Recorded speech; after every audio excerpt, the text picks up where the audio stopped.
From the heights of heaven to the depths of hell, this is Here Be Monsters, the 9th season.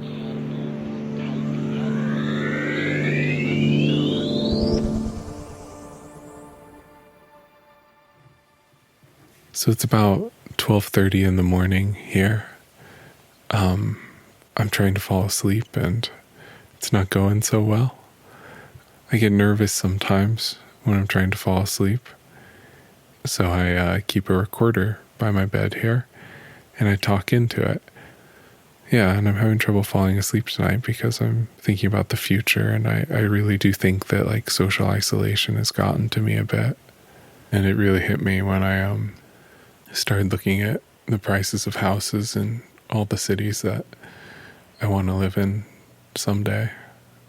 Kind of spun me off in a tailspin of wondering if I was making the right choices in my life. I've heard that's a fairly common experience to have while looking at houses on Zillow. So yeah, I need to find some other thoughts to fill my mind now. You know, on the other hand, I'm really proud of the fact that this show has lasted 9 years. You know, that's longer than almost anything in my life. I've been making this show longer than I've had a lot of my friends. The show has outlived all of my relationships to date. I think I counted it right. I think I've moved 5 times since this show started in 2012, twice across the country. And I started this show in a basement in Colorado, and now I live in a basement again in Washington State. It's a basement homecoming. And the thing is that I kind of like basements. Yeah, sometimes I call this a basement podcast because Here Be Monsters and basements often share a lot of the same traits in that they can be quiet and dark and safe and sometimes a bit unfinished too.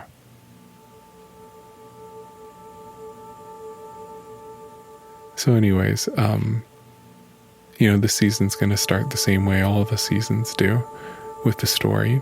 And this story picks up where the last one left off. The last personal story episode that I did was episode 121, which was an episode called True North, which, you know, you can go back and listen to. It's about a lot of things, but it kind of ends with me sleeping on the roof of a library with someone named Hallie, who played a really outsized role in my early adulthood. Hallie was someone that I very, very much wanted to date. We weren't dating at the time. That eventually changed. But yeah, this episode kind of picks up around there, and it's about a couple things. It's mainly about this like collision course between these two sides of my personality. And one of those sides is the side of me that's just intensely afraid of breaking the rules. And the other side of it is my intense aversion to spending money. And they kind of meet together in the middle, in these like blue food waste bins behind a produce stand in my college town. And I'm also going to tell you about how to get free chocolate and the biggest block of cheese I've ever seen in my life. So stay tuned after the break. Because lucky for you, I didn't record this entire episode lying down. It's such a stupid way to end a recording. Oh my god. I'm gonna try and go to bed now.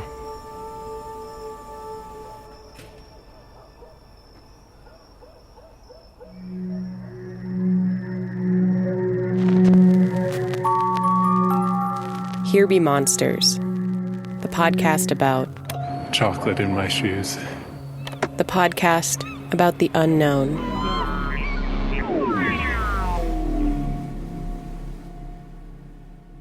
The sponsor for this episode is Coffee Beer of Portland, Oregon. Coffee Beer is a coffee shop and beer bar that sells coffee and beer, and actually quite a lot of groceries too.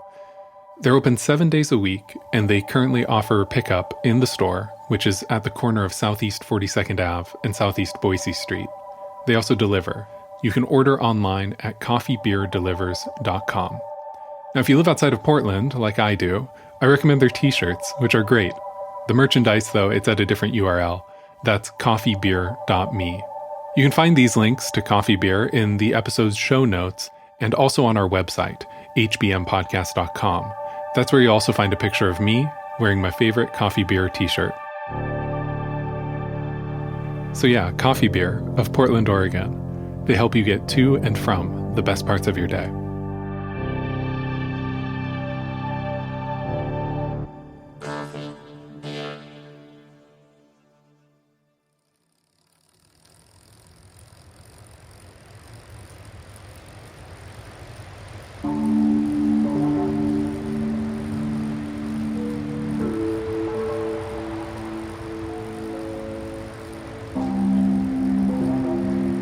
I've talked before about the unusual joy I feel when I ride my bike at night.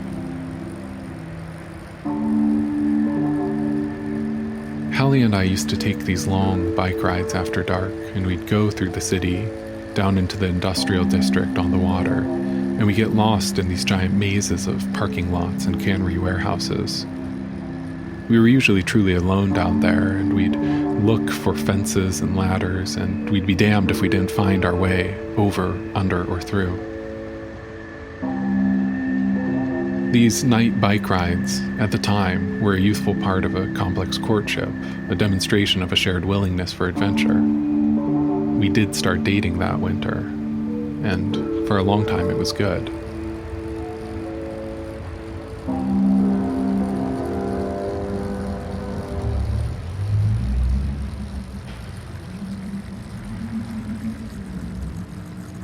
Some nights, my mind takes me back to the bins behind the produce stand. I'm there, elbow deep in food, wrestling oranges with clumsy hands. Everything feels heavy and I realize I'm lying down, incredibly sleepy. I look for my bike, but all I can find is pillows. There's a big fence trapping me in. I'm as quiet as can be, but I'm tangled in a tangle of sheets and I hear the screen door close across the alleyway. And then I hear yelling. It's angrier than I've ever heard it before. And I see a man there through the fence, faceless as always. His headlamp is impossibly bright, and he's made out of numbers, and he pulls out his gun and shoots me right there.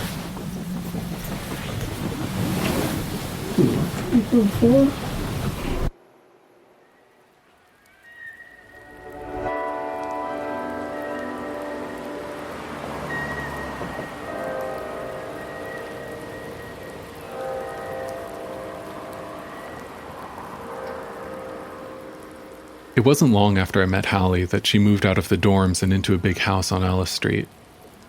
It was falling apart in the way that college houses do. A house that had been fixed and updated so many times over the years that it was this beautiful, terrifying patchwork of quick fixes to drywall and plumbing and electric. Their doors were always unlocked, and no one ever knocked, no one even carried keys. The living room of that house was full of amplifiers and empty beer cans, and the lights didn't work in there. And in the ceiling of the entryway, there was this access panel for a crawl space, and there was a ladder there that was always leaning against the wall. And each night, one of Hallie's roommates would climb up that ladder and sleep on a piece of plywood on the ceiling joists. As far as I know, he never fell through. Around the time that Hallie moved in, a local bowling alley got torn down. Shortly after that, the neighbor dropped off a huge and beautiful cutting board that he cut from one of the lanes. The kitchen's messy cabinets contained every spice known to humanity, and the refrigerator was beyond overflowing. Every flat surface in that house had a jar on it with something fermenting, either intentionally or not. And every time I went to that house, they always fed me. It was the first time in my life that I'd ever had people my age, cook for me. And it was good.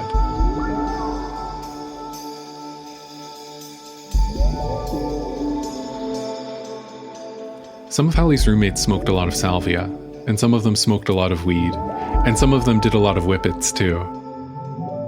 I didn't do any of the above back then, but they didn't judge me too much for it, and they let me ask them questions about what being high was like. And they told me that it could either be terrifying or tolerable, and when you got lucky, your body might feel like a giant zipper, zipping up the two halves of the universe.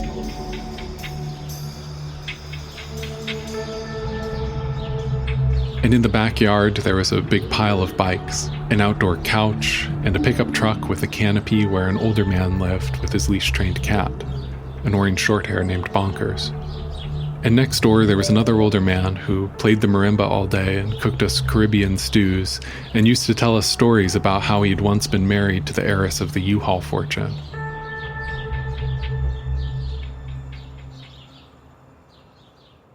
It's safe to say that a lot of the people who came through the doors of that house on Ellis Street were wild cards, but friendly ones. And the way I'm essentializing them here is, of course, unfair to say the least, but it would take ages to tell those stories correctly, and it's actually beside the point for now. So I'm just going to focus on kind of the main people here. And you already know Hallie, who I was dating. But there's one other name that I want you to remember for later, and that's Jesse.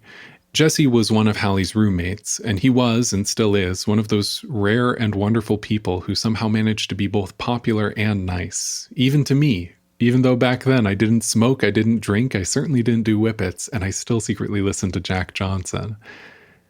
And I always felt like a bit too uptight and conservative to be even let through the door of the house on Ellis Street, but Jesse, he was always kind to me, and he was always welcoming, and I appreciated that.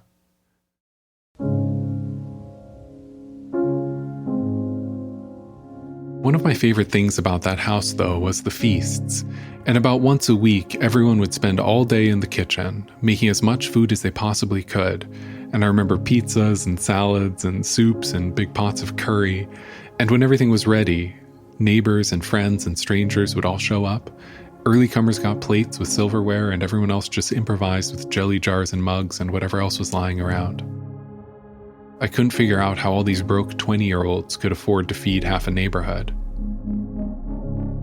It was a mystery to me for a really long time, until I eventually worked up the courage to ask Hallie's ex. Now, Hallie's ex was one of the roommates at the time, and he was the one responsible for a really disproportionate amount of the feast ingredients.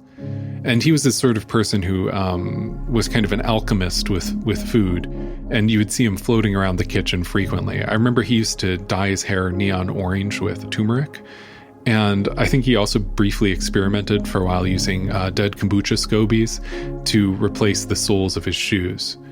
That was a failed experiment. But he was brimming with ideas all the time. He was kind of like a wizard.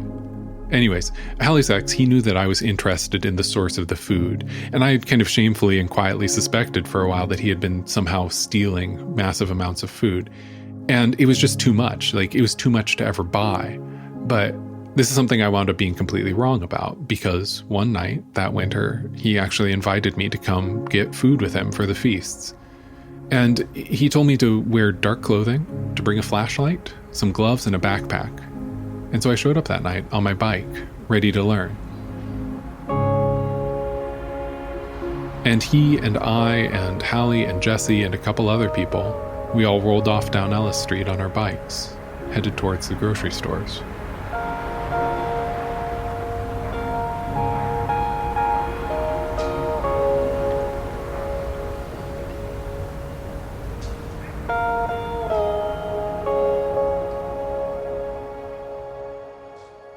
Now in this world, the first thing that anyone learns about dumpster diving is that there are vast discrepancies in the trash policies of different businesses. Some businesses waste very little, and that's great. Some businesses donate their extra food to food banks, also great. And some businesses waste a lot of food and they just kind of dump everything into a big trash soup in their dumpster, and that's gross. And yeah, that's what some dumpsters are like. It's certainly not most. A lot of dumpsters are actually pretty clean, and they don't smell bad, they don't get you dirty. And a lot of businesses also bag their different types of trash in different ways, like bakeries, for instance. Those dumpsters usually smell amazing, and sometimes when you dumpster dive at a bakery, all you have to do is reach in, find the right paper bag, grab it, take it home, and you've got 10 loaves of bread. If you have a bit of patience, you can usually find dumpsters that have just about any kind of food you'd like. Is it safe?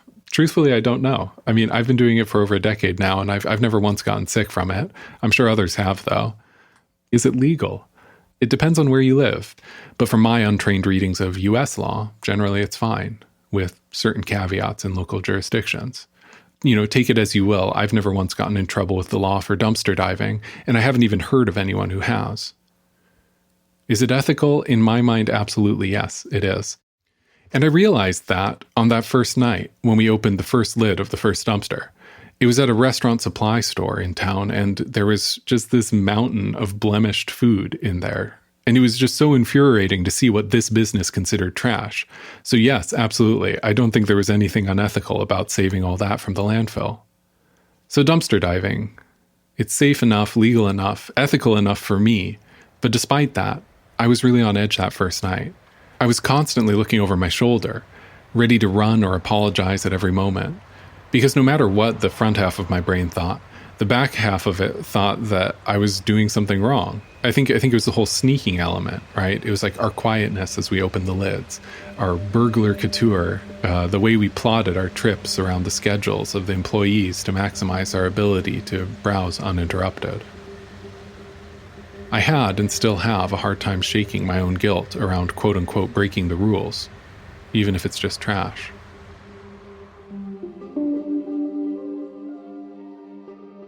The riches are real, too. I mean, after that first night, my life changed. I pretty much stopped buying food. It's extremely common to find a dumpster with a carton of eggs with 11 good eggs and 1 broken, or 23 good eggs and 1 broken, or sometimes 59 good eggs and 1 broken. I once found a block of Monterey Jack cheese the size of my arm, 1 spot of mold on the end that I sliced off as soon as I got home. I once found a box full of 100 frozen pumpernickel bagels. I once found a miniature pallet with like 50 individual cans of pineapple juice, which were great until I drank too much and it made my mouth itchy. And you can dumpster dive for anything. I've gotten clothes, shoes, electronics too. And sometimes I dumpster dive at this other store that was on my way home. It was a sign store that made like exterior signs for big box stores. And the funniest thing I ever found there was the letter C. And it was so big that I kind of had to wear it as a sash over my shoulders while I was biking home. And when I got home, I showed my roommates and they told me that I had actually found a G. And we argued about whether this letter was a C or a G, and then we eventually realized that that's probably why this letter wound up in the trash in the first place. So we hung it on the wall of our living room. Even though dumpster diving for me started out as like this group thing, it eventually became something I did more and more by myself. Kind of a solitary night activity, right? I'll never forget the night that I found out that Papa Murphy's often throws out whole uncooked pizzas wrapped in plastic. My freezer used to be full of pizzas. And I'll never forget the night when I found out that Trader Joe's throws out potted plants and sometimes whole bouquets as soon as one little leaf or flower starts to look wilted. They were still good enough to use as apology presents when I messed things up with Hallie, which was pretty often. After I was done with my route, I would often go to Hallie's house to clean my food. That house had a double sink, which made things easier for washing, and the cleaning of the food was this ritual that Hallie would help me with. It was a ritual that was important not just for the safety of the food, but also as a way to signify the end of the day. Hallie would help me wash and dry things, bag them up, and then we'd shove whatever we could shove into the overflowing fridge and freezer. And then we'd climb up the tilted stairs to her bedroom and fall asleep. Her sheets were of geometric plants.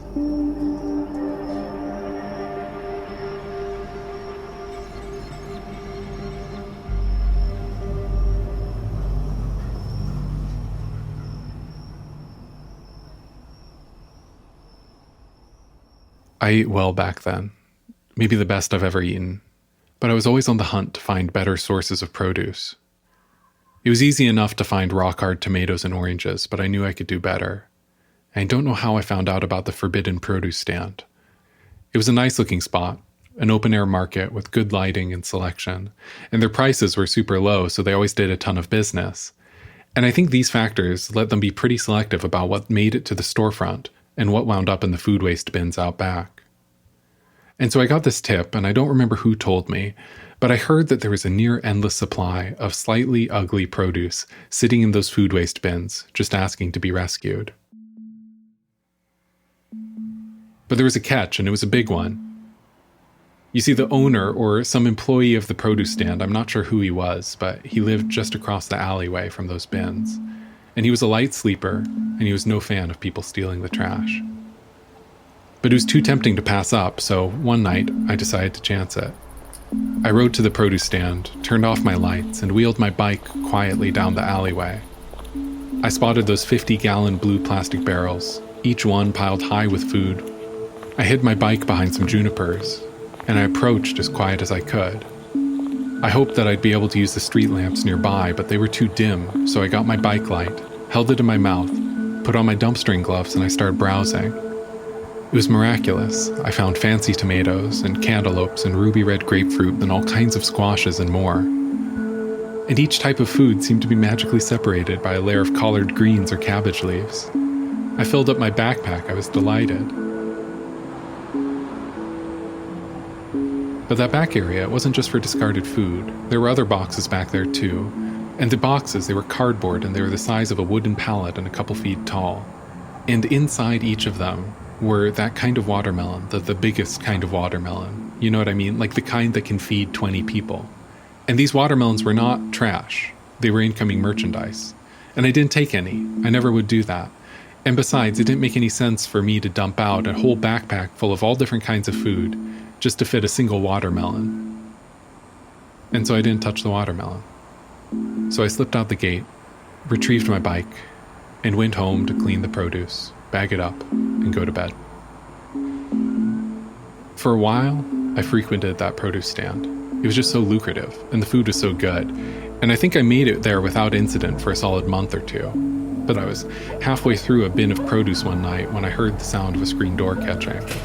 And I looked up and I was immediately blinded by a headlamp across the alley. And there was someone there, looking at me, saying something to me that I couldn't understand, and from a mouth I couldn't see. The light was just too bright. I couldn't see his face, and I don't remember if he was yelling or whispering or something in between, but he said I was stealing. And I told him I hadn't touched the watermelons. And he said I was stealing, and I rebutted, but he didn't care. He wanted me gone and quick, so I left, and that's about all I can remember about that interaction.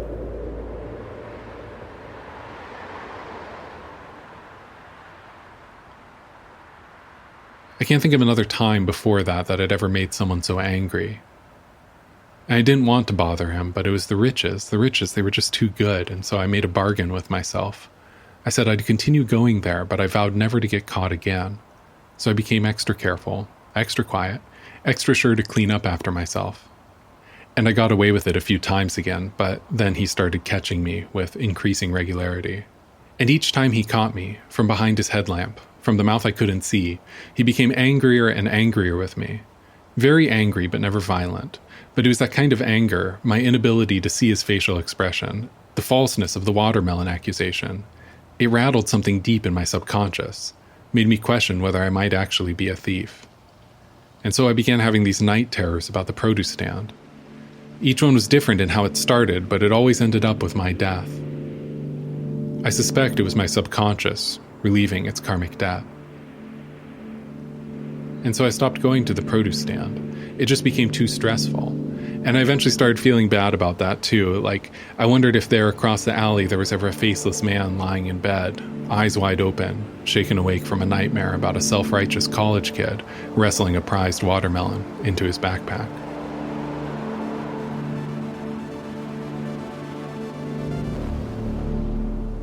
I don't think there was a specific reason why Hallie and I stopped dating.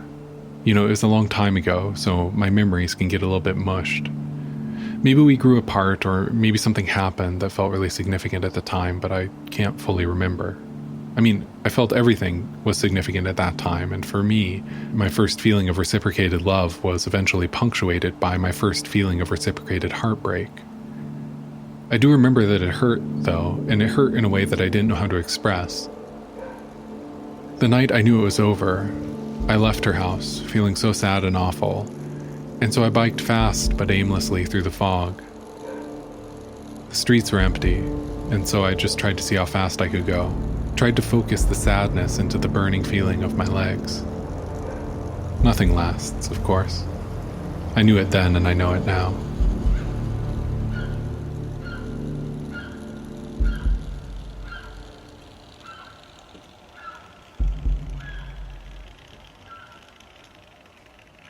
I'm home again, and I pedal my bike slowly, circling my legs through the sheets. This takes a lot of effort, and something feels off tonight, but I pull into the alley anyways because I can see that the blue bins are brimming. I'll likely find a full haul of Honeycrisp apples and carrots and squash and maybe onions or beets or cantaloupe. In the moment, the risk seems worth it. It looks like a fresh shipment of watermelons has just come in too. They're big, catching curved reflections of the streetlight above. Maybe I should take one this time. That'd show the faceless man. I hide my bike in the junipers, but before I can even get to the bins, I hear the screen door close.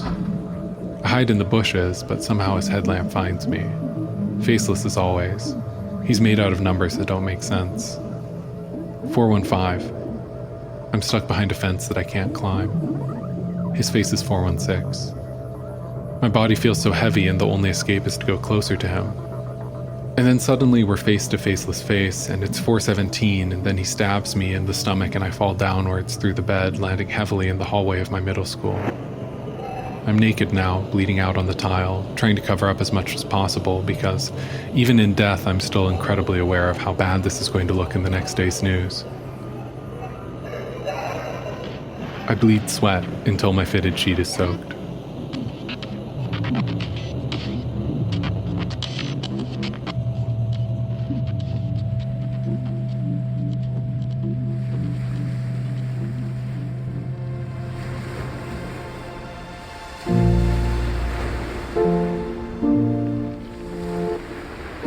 It's a couple years later, and I just moved to Seattle.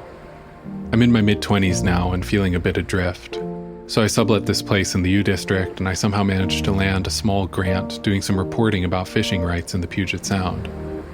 Incidentally, this is also the time when I was working on season 2 of this show, while trying to find more paid work in audio. I'm sleeping on a twin mattress on the floor, and I'm still having the occasional night terror where a faceless man tracks me down and kills me.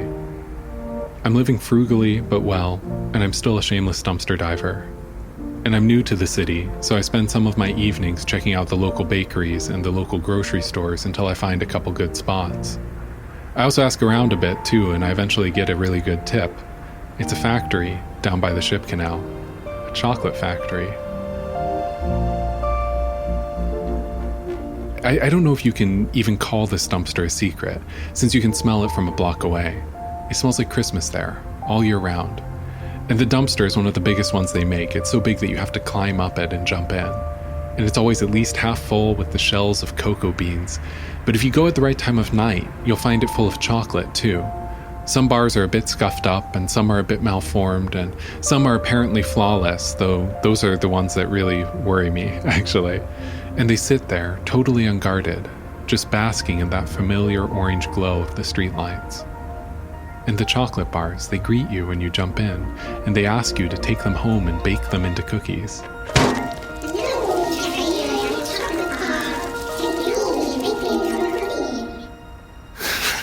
I cannot.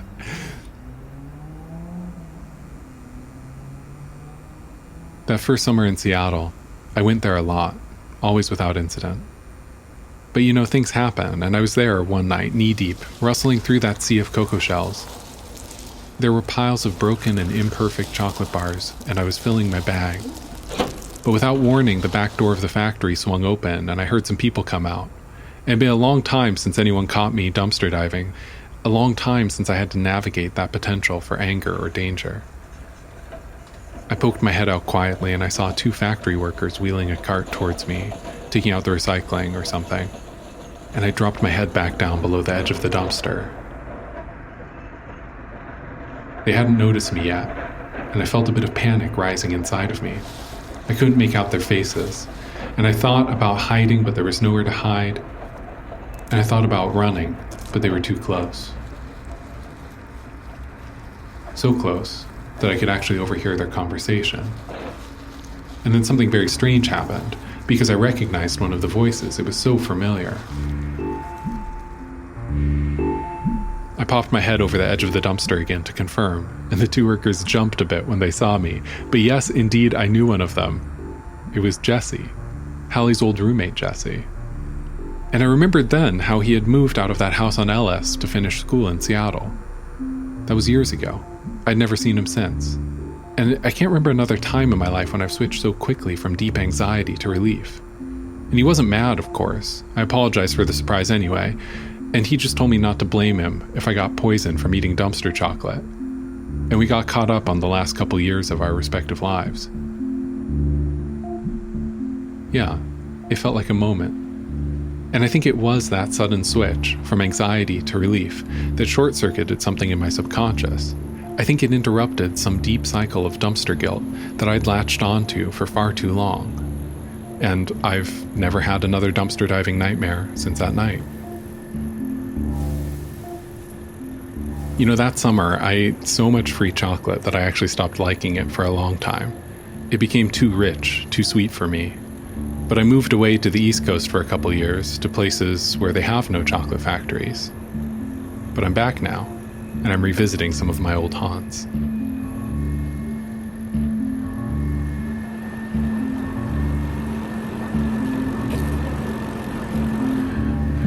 Hi, 2021. God, it's Monday. I can't remember if it's January 16th or 17th, maybe 18th. It's Monday.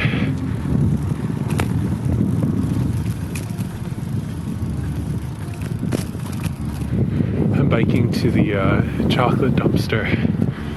I'm just kind of thinking about the piece, you know?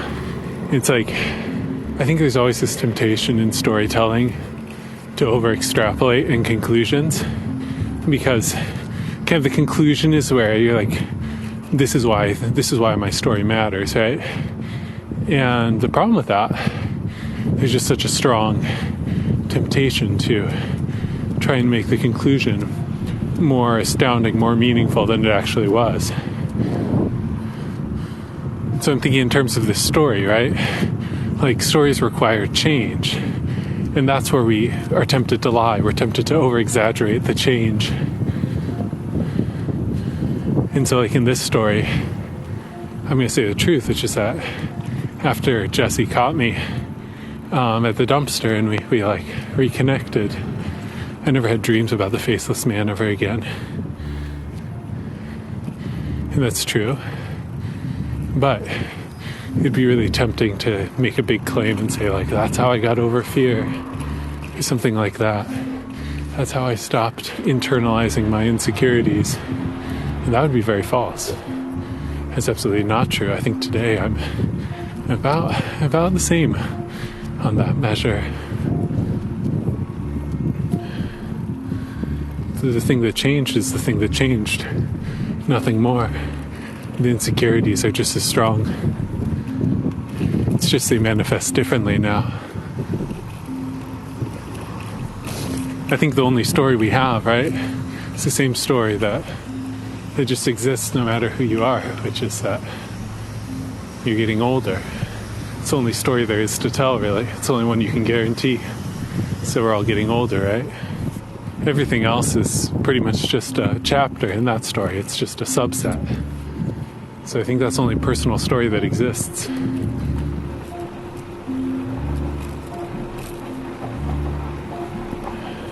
So I'm almost there. I'm just right around the corner. Or am I lost? Am I lost? I thought it was going to be... Oh, wait. I think it's up here.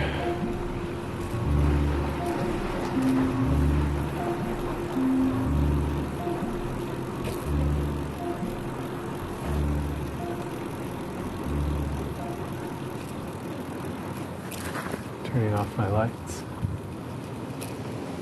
I don't see anyone out here right now. Ooh, I can smell it though. It smells like chocolate. Wow.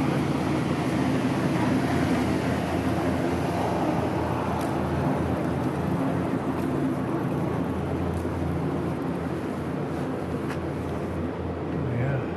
There's plenty of chocolate in here.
Okay, let's get out of here.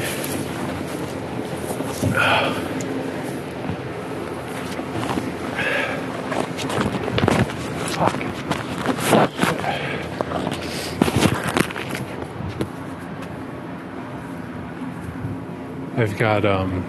I've got chocolate in my shoes. I think, just guessing on the weight of my backpack, I think I've got, let's say 10 pounds of chocolate in my backpack. And, I'm not sure if it's going to be good or not. It was definitely a little scuffed up, but that's not necessarily a sign that it's bad. I'm going to probably take it home and kind of shake it through a sieve, kind of, to get any, dust off of it. But what I'll probably do is I'll probably check it, make sure it tastes all right, then break it down, so you can use it in, cooking, you know what I mean? I'm not really a chocolate bar eater, so we'll see how that goes. Yeah, I think it's time to go home.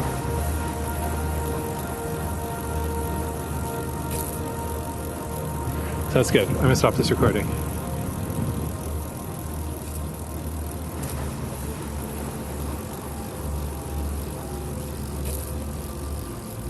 I used to love riding my bike at night, and I still do.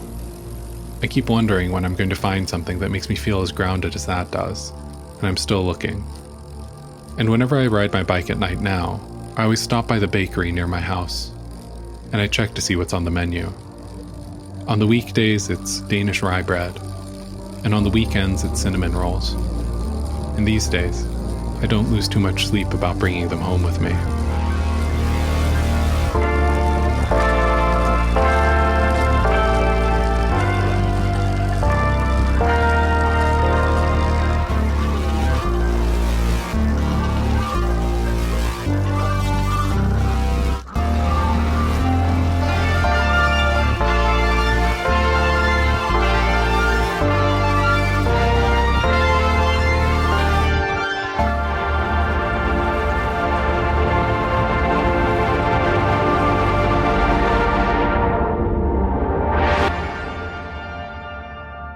My name is Jeff Emtman, and I wrote and edited this episode of Here Be Monsters.